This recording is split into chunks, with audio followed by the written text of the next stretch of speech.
Good day, ladies and gentlemen. Our program will begin in just a moment.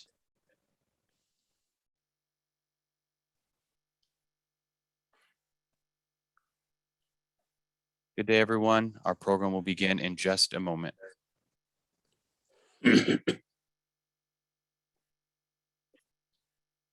day and welcome to Advocacy Anywhere, powered by the American Jewish Committee. Advocacy Anywhere is AJC's digital platform that enables you to engage with AJC's global expertise, content, and advocacy from wherever you are.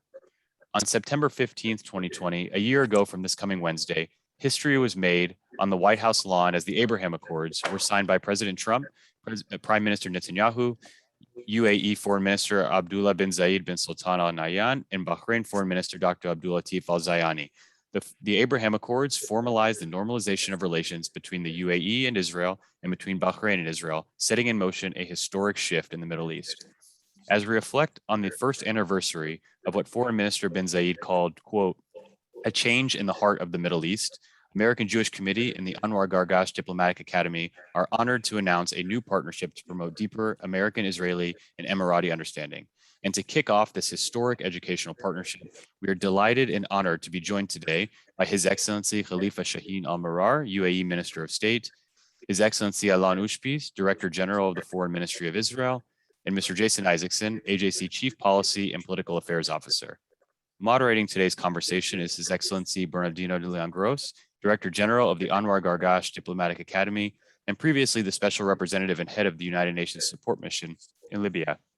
After we hear from our panel, we will take your questions. You may email your question to questions@ajc.org, that's questions plural, or use the Q&A feature in Zoom. But before turning the floor over to Mr. León Gross, I'd first like to welcome two esteemed guests and dear friends of AJC to offer brief opening remarks. Ms. Shaima Gargash, Deputy Chief of Mission at the UAE Embassy in Washington, D.C., followed by His Excellency Nikolai Mladenov, who recently joined the Anwar Gargash Diplomatic Academy as the Director of Research and Analysis. Ms. Gargash, the floor is yours. Thank you. Well, hello and welcome everyone. It's a pleasure to join you today from the UAE Embassy in Washington, D.C. for the launch of a program partnership between the Anwar Gargash Diplomatic Academy and the American Jewish Committee. The partnership seeks to engage the next generation of American, Israeli, and Emirati leaders in political, economic, scientific, and diplomatic discussions about the future of Israeli-Arab engagement in the Middle East.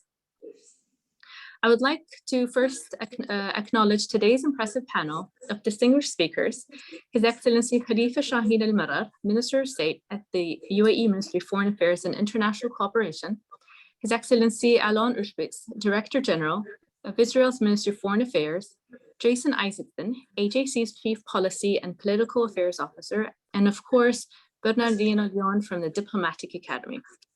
Now, the American Jewish Committee is known best for being an effective advocate for strengthening the Jewish life around the world and for promoting inclusive, pluralistic societies.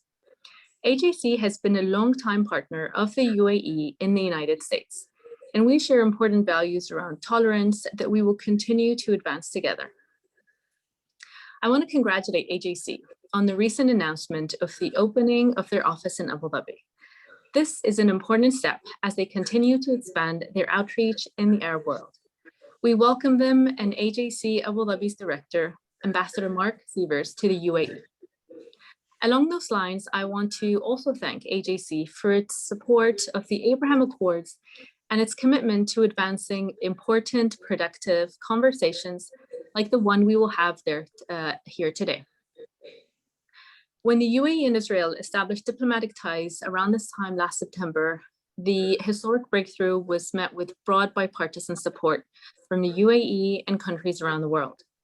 Israeli Foreign Minister Yair Lapid's recent visit to the UAE and the opening of UAE and Israeli embassies in Tel Aviv and Abu Dhabi highlight the enduring nature of the Accords and the similar and powerful values that we share when it comes to creating a brighter future for the region.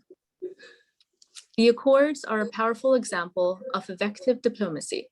They present an alternative that emphasizes building understanding and common interests from the ground up through people-to-people contact, mutual economic benefits, and shared values. Just 1 year ago, this program would not have been possible. It is the creation of partnerships like this that make my job as a diplomat exciting and underscore what the Abraham Accords are all about. Along those lines, MOUs have been signed in technology, energy, health, and food security, with over $700 million in trade reached between our two countries. And this is just the beginning. Opening dialogue and learning from one another, collaborating on research and training, sharing cultural ties and building bonds. All of this is generating new understanding and new energy for positive change in all too turbulent region. And it is thrilling to already see real results. I thank Bernardino and the Academy for continuing their important work, and I look forward to today's discussion and the discussions to come. Thank you.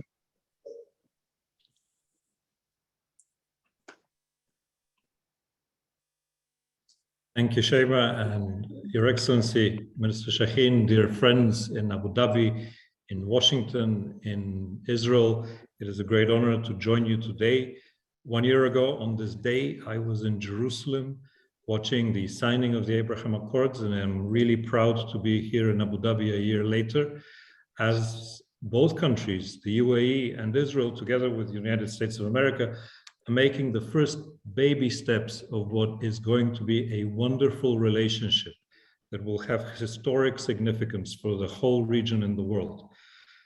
The trade that has started, the agreements that have been signed between the two countries are really just the beginning of a wonderful road ahead between two dynamic young countries that are looking to the future with great enthusiasm of what they can do together. The benefits of the Abraham Accords, I think, will continue to be considered in the future for many years to come. But perhaps one very, very important achievement that they have already achieved is the fact that both the Arab people and the Jewish people now together can live in peace in a land that is theirs and in an area which is full of opportunity for the future.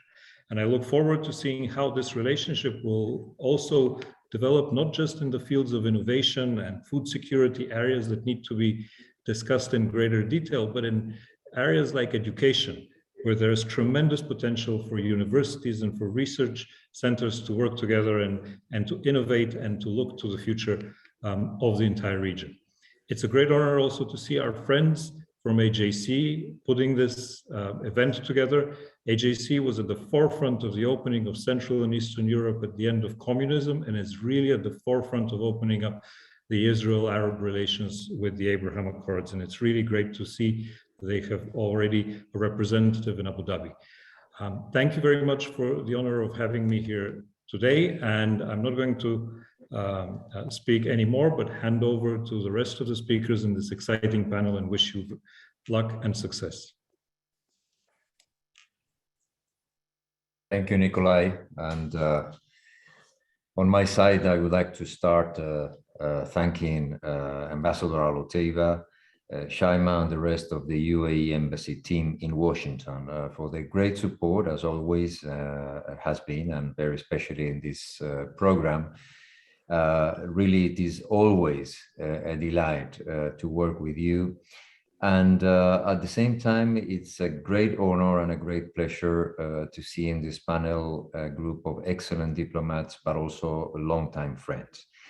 After the signing of the historic Abraham Accords, the Anwar Gargash Diplomatic Academy has looked at different ways to collaborate with the Israeli institutions for academia, as well as collaborate with diplomats who played an integral role in the Abraham Accords. In a series of 5 seminars, the two organizations will engage the next generation of American, Israeli, and Emirati leaders in political, economic, scientific, and diplomatic discussions about the future of Israeli-Arab engagement in the Middle East. The sessions will include conversations about innovation, young leadership, conflict resolution, and food security.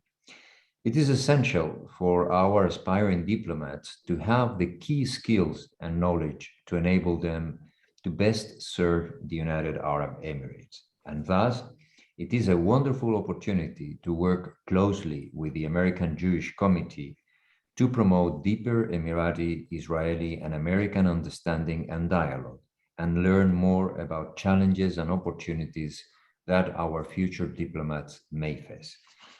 Let me start first with a question for His Excellency Khalifa Shaheen Almarar. Minister, almost exactly a year ago, the Abraham Accords were signed in the South Lawn of the White House in Washington. The signing established a new era of growth, peace, and stability for the region. Could you tell the audience a bit more on how this is aligned with the UAE's foreign policy in general?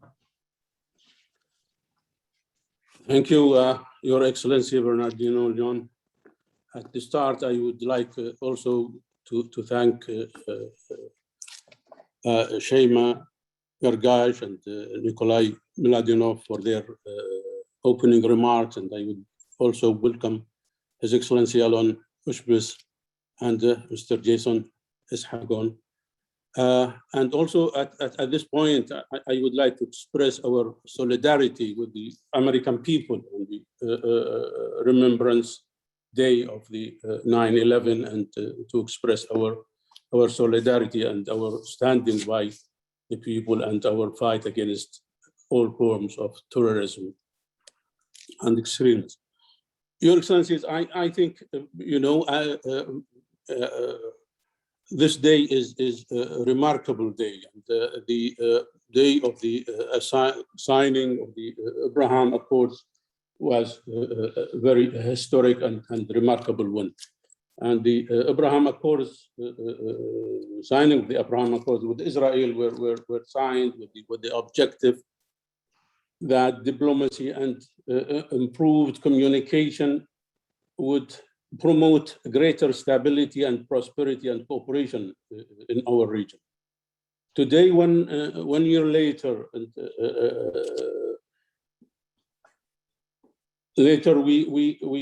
we see that these shared goals have been realized, and we are building a brighter future together and expanding opportunities for our peoples. At this first anniversary of the Accords, we have achieved more than $675 million in bilateral trade between UAE and Israel, hundreds of thousands of tourists, and more than 58 agreements and MOUs in economic cooperation, in health, in water and food security, in climate change, in science and technology, and energy. This is actually resonate well with UAE's foreign policy and with UAE long record of working for stability and security of the region, for building bridges, and for peaceful settlement of disputes and peaceful resolution of conflicts. We are well aware that in our region there has been a recurrence and cycles of conflicts and violence, and our leadership, when they took this decision, they took it with very clear strategic vision to break this cycle and to present an example of peace building that not only normalizing relations, but also that creating and a future, working together to create that future and make tangible results that felt by the population and by the people in it. And we set the example. And now we see there is also a trend of more de-escalation in the region, a trend of more looking for more reconnect and building bridges. We are on this path, and this is will resonate well and translate our long record for regional policy stability, of tolerance, of working together, coexistence, and building the future. Thank you. Thank you very much. And let me now move from a great diplomat to another great diplomat, His Excellency Alon Ushpiz. And I would like to start with a follow-up question on the previous one. Since the Abraham Accords were signed, all the countries, including Sudan or Morocco, followed in the footsteps of the UAE and Bahrain in signing normalization agreements. Could you tell us a bit more on the importance of these agreements and how you see this question evolving in the following years to come? Good afternoon. It's great to be here with you. Many of you are old friends. Some of you, I have to say, dedicated probably 3 or 4 decades to peace in the Middle East. And I think the fact that we can chat now in a Zoom conversation a year after the peace agreement between the UAE and Israel is a great manifestation for the vision of people. So I wanted to start by saying that I'm very happy to have this conversation with my colleague Sheikh Khalifa, and to thank all of you, the Anwar Gargash Diplomatic Academy, Ambassador, Minister Nikolai Mladenov, and my good friend Jason Isaacson for hosting this. I would also very much affiliate myself with the words of support and friendship of Sheikh Khalifa, commemorating the 20th year of 9/11. I think that our hearts, and I speak on behalf of all Israelis, but I'm sure that Sheikh Khalifa is also very much affiliated with this. The hearts of all Israelis are with you, not only on 9/11, but certainly on 9/11. I think that the day the UAE, the Emirates and Israel signed the peace agreement was a historic and dramatic day in the history of the Middle East. And I think to a very large extent, this should be attributed to the mind-boggling courage and leadership of the Emirates. And I think this courage and leadership reflected also very healthy and promising vision for the whole region, not only for Israelis and Emiratis. And I think the UAE has become a beacon of peace, but more than this, of peace and stability in the region. And I personally am very, very much grateful for the decision the Emirates has taken a year ago, slightly more than a year ago. I think that the peace between Israel and the UAE and the peace agreements that followed, the very important peace agreements with Bahrain, the establishment of full diplomatic relations between Israel and Morocco, and our very positive developments with Sudan, hopefully to be signed soon into a formal treaty, are unique in many aspects that go beyond or in addition to the courage and wisdom of the UAE leadership. It is based on a very strong shared desire for security and stability. It looks for economic prosperity. It is very much based on a very friendly conversation between not only governments, but also people. And it's very much reflected in a very strong and warm breeze of support coming from Israelis and Emiratis alike to what the two governments are trying to do.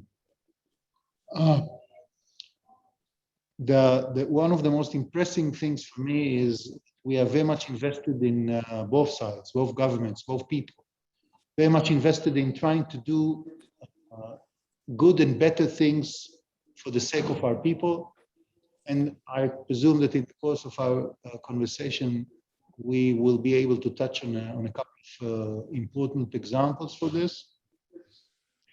But I would like also to take this opportunity and emphasize the very important role of the American administration on a bipartisan basis. It is true that the Emiratis and Israel get along very well together. I've seen it hundreds of times in the past months. But I think it's also very important to recognize the fact that these two administrations have contributed in the most impressive, tangible way to the current events, peaceful events in the Middle East. And I think all of us should be very grateful for this. And with this, I'll give the mic back to you, Bernardino. Thank you very much, dear Alon. And from two great diplomats to a person who is not exactly a diplomat, he's an advocate, also a longtime friend, but in his own way, a great diplomat too. Question for Jason Isaacson. Jason, you had the honor to be present at the signing of the Abraham Accords. How did you, representing one of the oldest Jewish advocacy groups with its headquarters in New York, experience this unique moment? Thank you very much, Bernardino. Before I answer that question, and I can answer it in a word, awestruck, but I will go on. But before I do that, let me just identify myself, associate myself with the comments made previously about recognizing, thanking the United Arab Emirates, thanking the State of Israel, thanking all who are participating in this program for the solidarity that has been expressed toward the American people 2 days after the 20th anniversary of 9/11. But I'd also be remiss if I did not express heartfelt thanks to Her Excellency Shaima Gargash for her very warm comments about AJC, and of course Nikolai Mladinov for his comments about AJC's role in Arab-Israeli relations and also in other aspects of our international program. But the way I experienced, along with David Harris, the CEO of AJC, the signing on the south lawn of the White House of the Abraham Accords on September 15th last year was just a feeling that after so many years of all of us working so hard to try to open doors, to try to establish the first steps in building a relationship of trust and cooperation between Israel and its neighbors, the fact that had finally succeeded, the efforts of so many in establishing this breakthrough, with thanks to the Trump administration, to all who worked so hard to make this happen, with enormous gratitude and respect for the courage, the leadership of the United Arab Emirates and the State of Israel and the Kingdom of Bahrain in seizing an opportunity that was created by a variety of world events that led us to last September. To be part of that, to represent an organization that has always stood for understanding, for cooperation, for breaking down barriers, for opposing discrimination, and for building friendship and coalitions of conscience and cooperation. It was gratifying for AJC to be a part of that, and for me personally, having worked on this alongside many on this call today, alongside the leadership of AJC for many years, to build to that moment. So I have nothing but gratitude and respect for those who made it possible, and it was exciting to be a part of it. Bernardino, thank you. Thank you very much. Now let me address a question to the three of you. Obviously, for His Excellency's diplomats more directly, but also Jason, feel free to intervene. And the question is that since the signing of the agreement, we have seen so many initiatives in all areas, I'd say almost all areas, showcasing the cooperation between the UAE and Israel. But for those who are watching or listening us and are less familiar, could you give us some examples of how this cooperation is flourishing?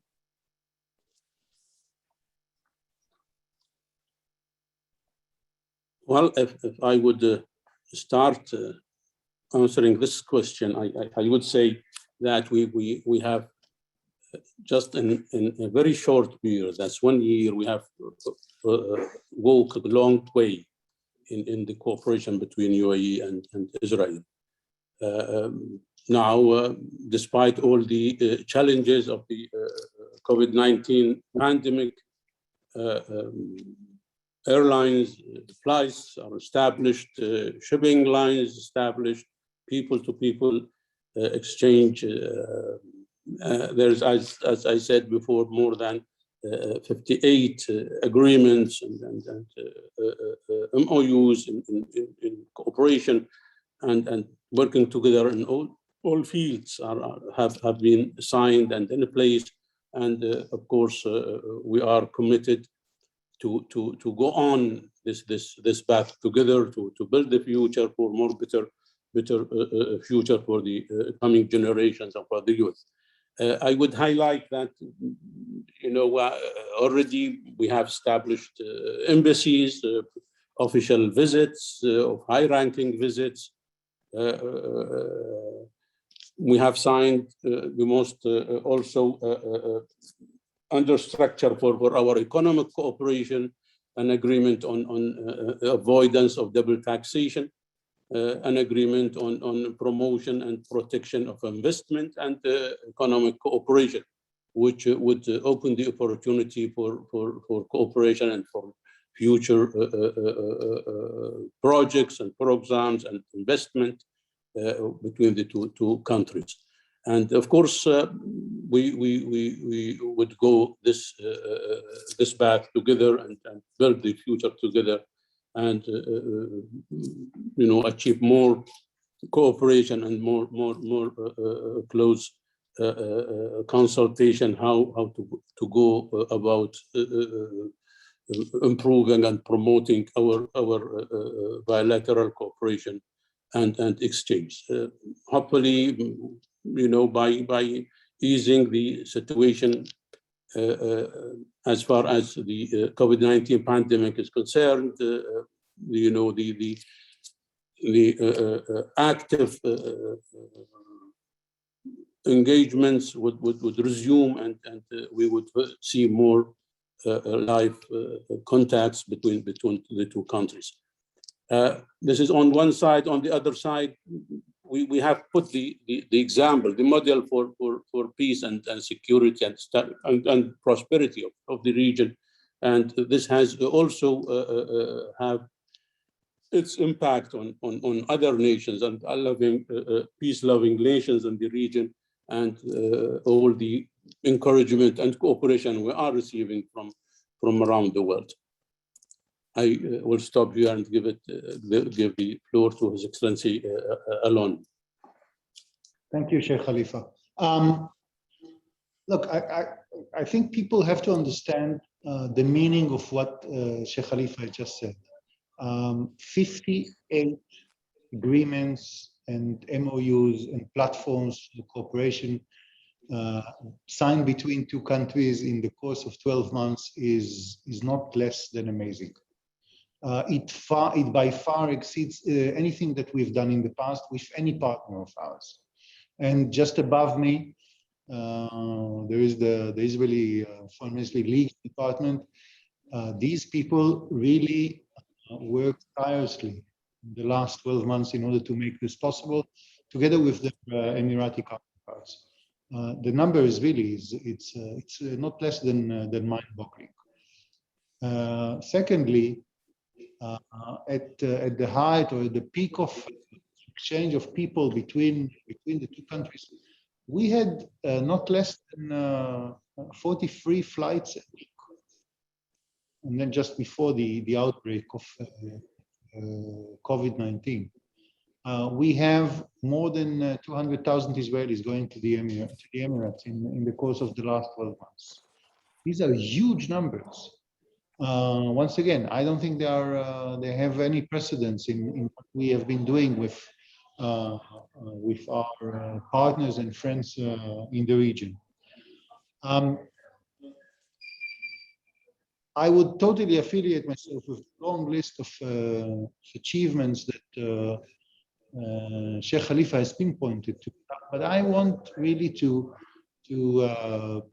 focus on a couple of things that, in my mind, touch on the two main pillars of what we're trying to do.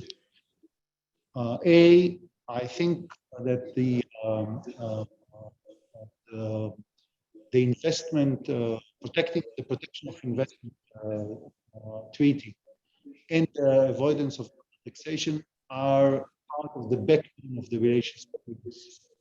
Because these two treaties, these two papers, will enable private sector businessmen from both countries to do what our leadership has asked them to do, and this is taking, in the Israeli case, Israeli GNP, and I presume in the Emirati case, Emirati GNP, and take it way, way up. Second thing is, in the course of the last 12 months, we have seen a plethora of cooperation between Israelis and Emiratis without any relation to the government. I have dozens of examples in the files I get from our Middle Eastern bureau on a weekly basis, speaking about Emirati and Israeli companies doing water projects, speaking about cooperation between universities when it comes to peace, to peace and academic work when it comes to space exploration. We have the education ministry adopting a software from the Emirates in order to run our education system. So these connections between not people affiliated with the government, just Israelis and Emiratis, I think are the most solid foundation for what we are going to do in the next couple of years. Thank you. If I can jump in, Bernardino. I'm glad that Minister Almarar mentioned cooperation in light of the pandemic. And I recall that in May and June of last year, so before the announcement of the UAE-Israel agreement, before the Abraham Accord signing on the White House lawn, on AJC webinars, we had Ambassador Lana Naseba, the UAE ambassador to the United Nations, and then Dr. Anwar Gargash, then the Minister of State of the UAE, on our programs talking about the potential for cooperation between Israel and the UAE to fight the pandemic. And then you'll recall that just days, 3 or 4 days, I believe, after the announcement in August of 2020 of the UAE-Israel agreement, you had biomedical MOUs being signed to fight the pandemic between Emirati and Israeli firms. So this has been one of the great benefits, the great results that we've seen from coming from this new agreement. And secondly, I would just like to highlight the really exciting developments in the area of cooperation between youth ministry in the UAE and sports and other counterpart ministries and civil society organizations in Israel. There is such excitement that has been generated among the youth of Israel and the UAE.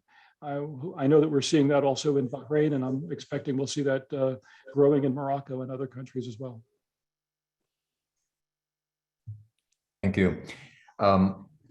Allow me now to ask you something, bearing in mind that we have with us 30 students from the Anwar Gargash Diplomatic Academy. So this is a question or a couple of questions in which we'll be thinking of them.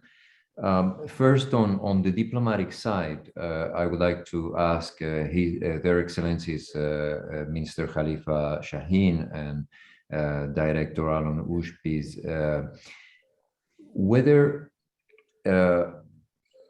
if it is possible for them to explain not only the diplomatic steps that the normalization process will imply, but also the meaning of these steps, so that this can be an excellent example of successful diplomacy for our students that they will remember in their future experiences.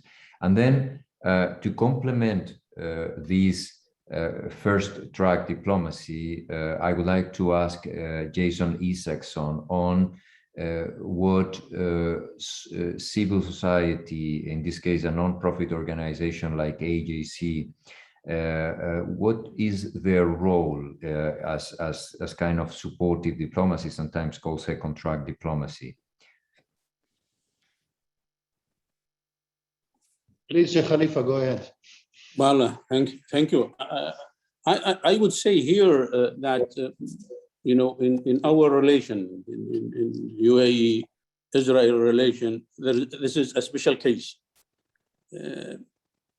because we had to sign first the peace accord, that Abraham peace accords, and then to start the normal, you know, the procedural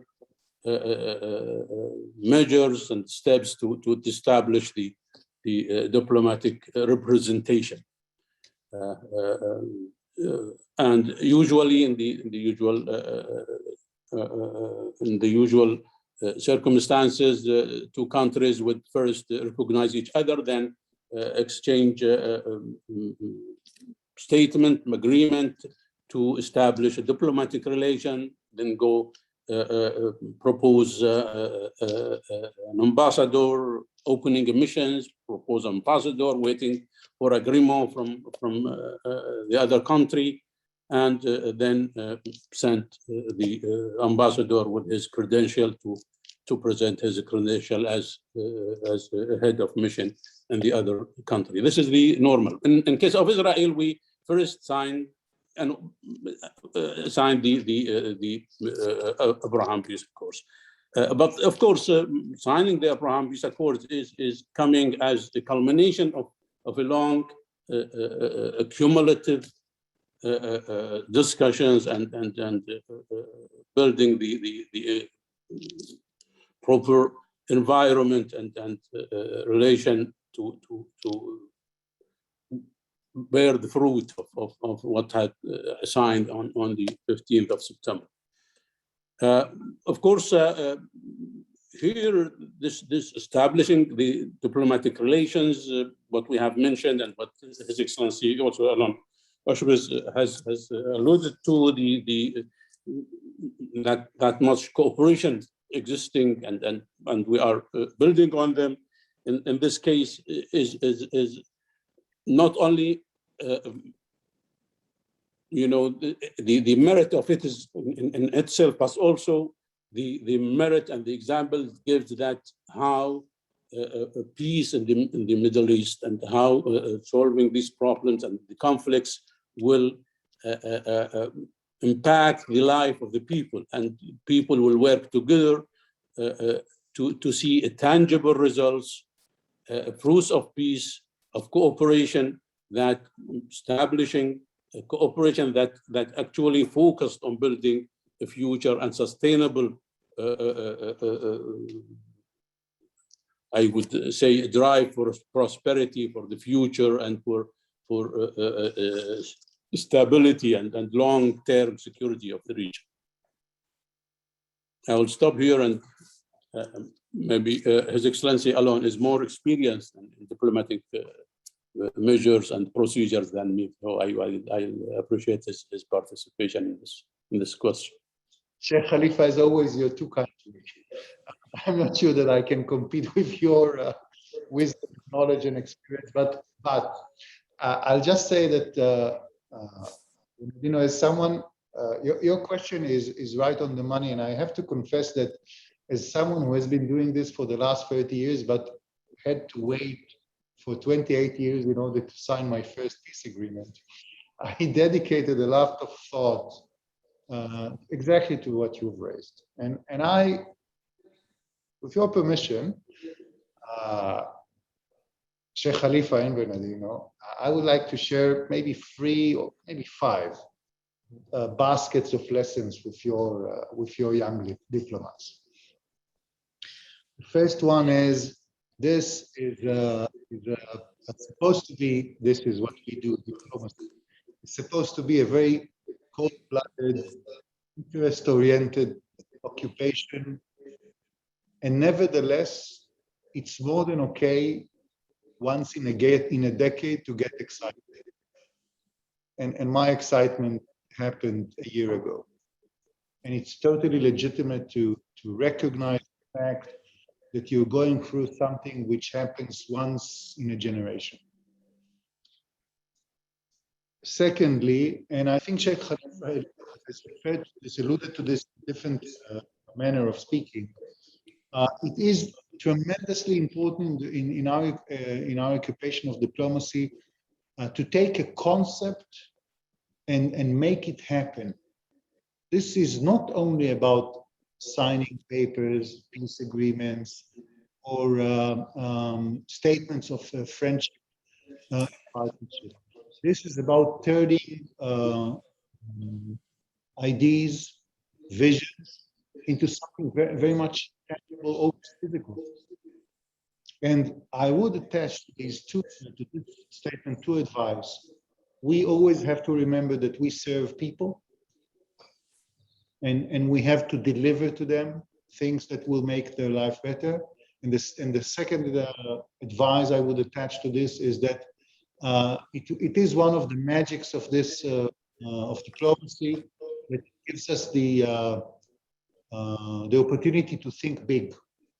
And in the case of Israel and the UAE, I would say to think huge. And we will touch upon this, I think, in a minute. But the significance of the peace agreement between the Emirates and Israel goes way beyond Israel and the Emirates. And it goes way beyond the region. And I think it has strategic implications for at least for the areas adjusted to the Middle East. Thirdly, always look ahead. Do not sit idly on and be very proud in a justified way, by the way. Be proud of the achievements of the day. Think about what we're going to do a year from now. And I think that Sheikh Khalifa and myself can easily agree what we have to do next.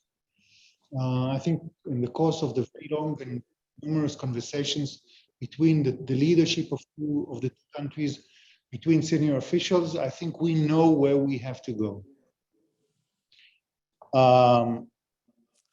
Fourth, and this is a very important lesson I learned for the last 12 months, always put yourself in the shoes of your friend and partner.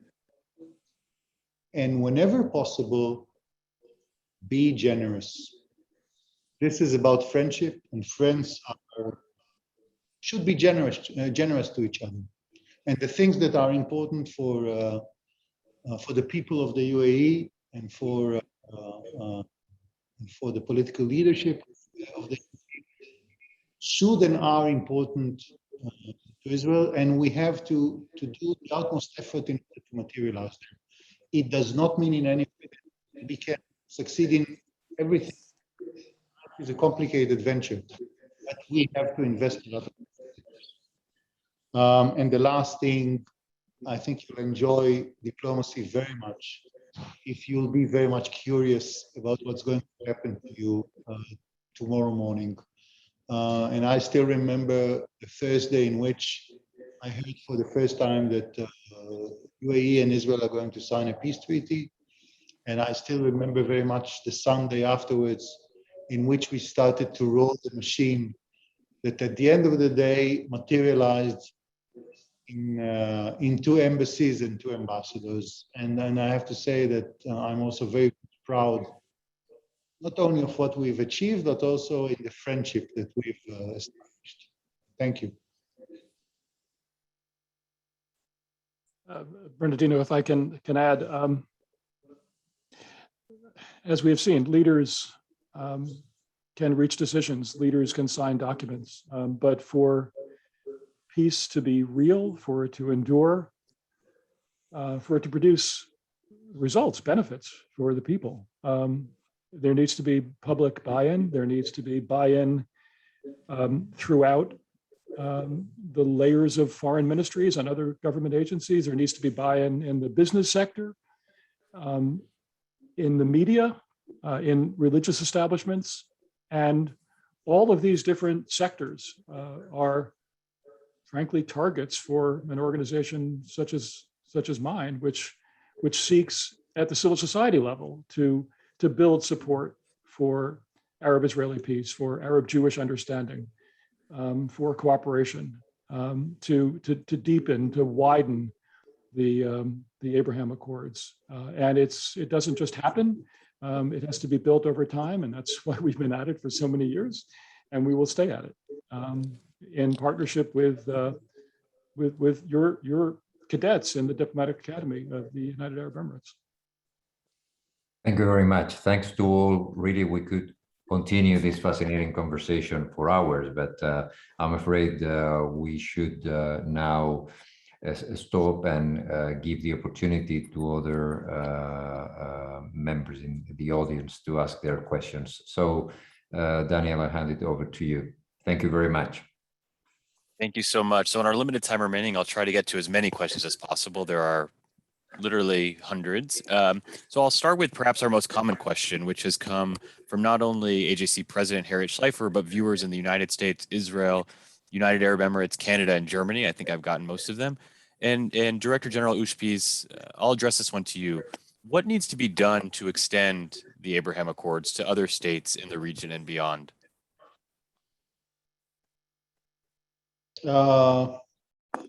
Keep investing in it on a daily basis. Keep your eye on the ball. Do whatever we can in order to deepen what we have with the Emirates, with Bahrain, with Morocco, to a certain degree also with Sudan. Keep pushing the envelope in order to.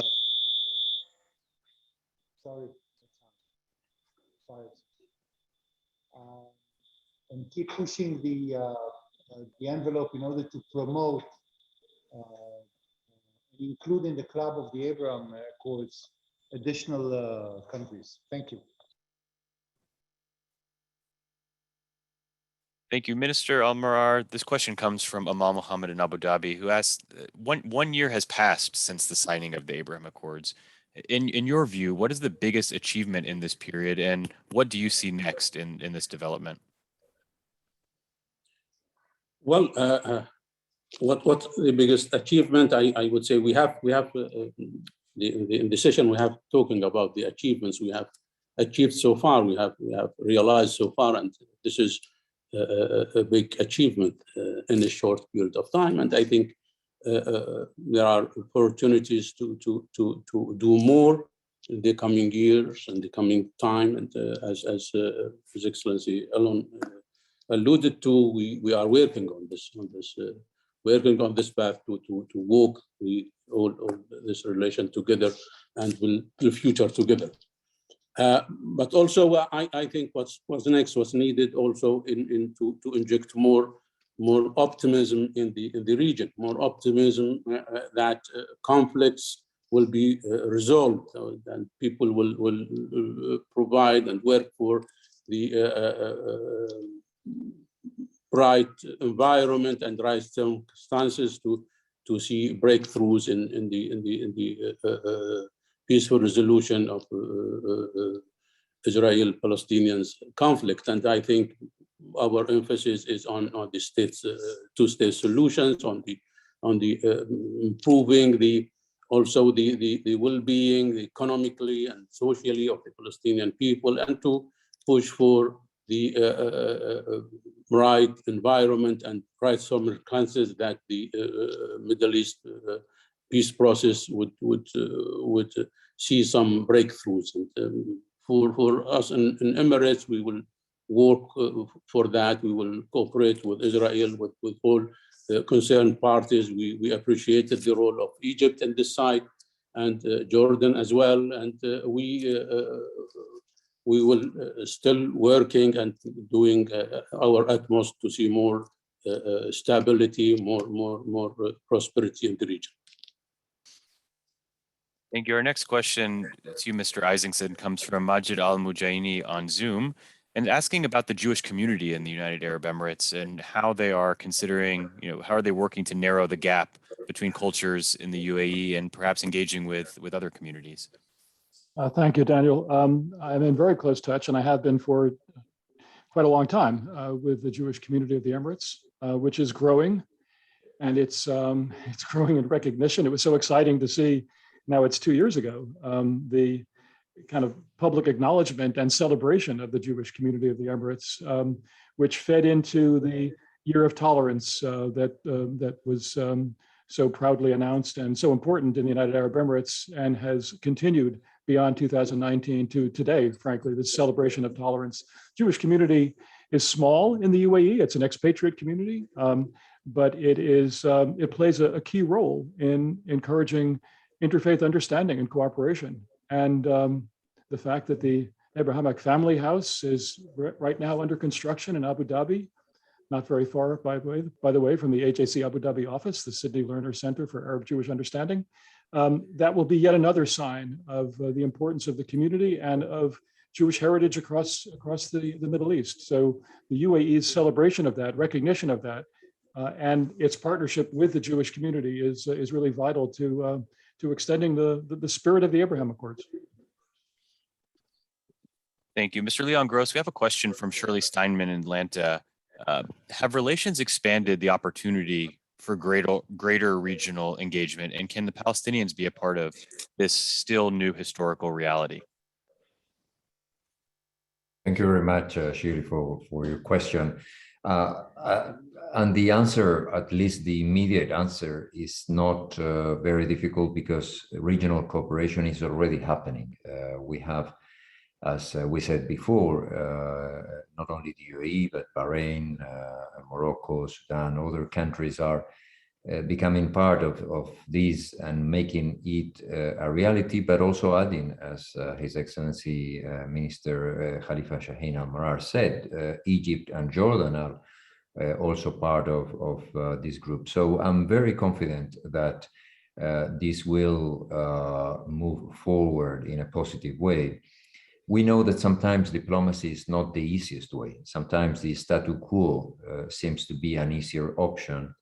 But once the trailblazers have opened and paved the way, it's easier for others. And personally, as a person who has been working for more than 20 years in this region, in the Arab-Israeli process, I am absolutely confident that regional cooperation will come, and Palestinians will also come. I talked to many Palestinian friends who have expressed their interest, their willingness to be part of this regional cooperation. They think that this might be a very promising way. So I'm also confident that Palestinians will join this cooperation. Let us remind that at the end of the day, when we started the process in Madrid in 1991, we always intended to have a bilateral and a multilateral track. So this multilateral track will be an excellent way to improve peace efforts at all levels. Thank you. I want to ask one final question, and Minister Almarar, I'll begin with you and then ask Director General Ushpiz to follow up. But we have a question from Jay Bani Hamad on Zoom, who's asking, how can the youth of both countries strengthen the relationship between your two countries, and how can we create these closer and stronger bonds, looking specifically at the younger generation? Well, I think this is by encouraging the youth to get connected to each other, and you know, we have now two examples.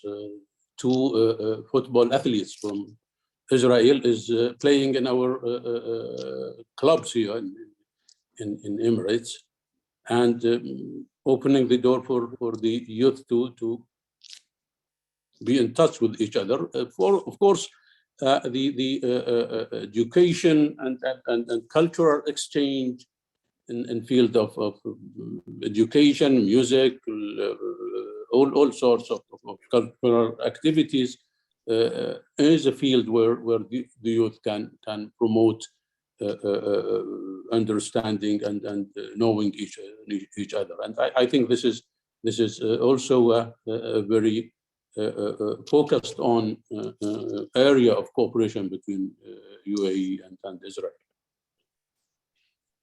Well, I would say exactly what Sheikh Khalifa said, get in touch with each other, get connected, go and study in the Emirates, come and study in Israel, do the things you do much better than what we do on the web. When I was in Dubai about a month ago, after the inauguration of the Israeli CG Consulate General in Dubai, I had the pleasure of having a very long conversation with young Emiratis who are very much active on the internet, on the web, and actually preach for a stronger and better friendship between Israel and the Emirates. And last but not least, push the two governments to do tangible things, to do good things, to explore new fields of cooperation.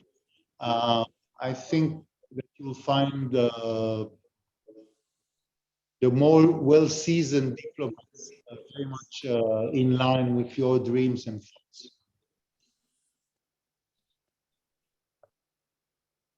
Thank you very much. And Jason, if you want to have any concluding words before turning it back over to Mr. León Gross for the closing remarks.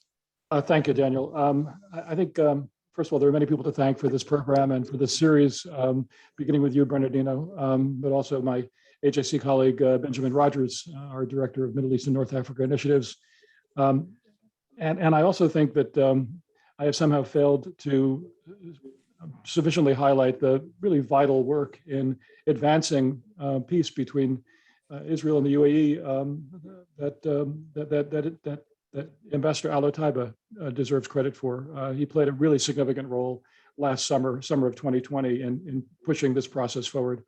And really, victory has 1,000 fathers, but he is one of the very important ones. But so are so many people on this call, and frankly, my AJC colleagues who have been part of this process at the civil society level for so many years. So there's thanks to go around, but we very much look forward to Bernardino to continuing this partnership to build on the success of the last year. And Daniel, thank you for helping create this particular program as well. Thank you. So I'm afraid that unfortunately, because as I said before, we could continue much longer, and I'm sure there are many questions that the audience would have liked to discuss, but we'll have more opportunities because, as Jason said, this is the beginning of a long cooperation, not the beginning of a long friendship, because the friendship started years before, but this cooperation, at least in this format, is starting today, but it's going to continue. So thanks so much for three great speakers, great diplomats and great persons. Thank you very much for the audience for being there, and of course to the embassy in Washington and all the actors who have been so important in making possible this first step. Diplomacy is necessary not only for diplomats, it's something that the world and all countries need, and especially in this region, So I'm sure that this has been really very interesting, not only for our students and future diplomats and leaders in the region, but also for many others who have been listening and who have been learning from such interesting and historic experiences. So thank you very much to all, and see you very, very soon. Thank you all for being with us today. And thank you to our audience who joined us from across the globe. And if you enjoyed today's program, please stay tuned for more information about upcoming webinars between AJC and the Anwar Gargash Diplomatic Academy. Future programs will address important topics such as innovation, young leadership, conflict resolution, food security, and more. Thank you again, everyone, and have a great week. Goodbye.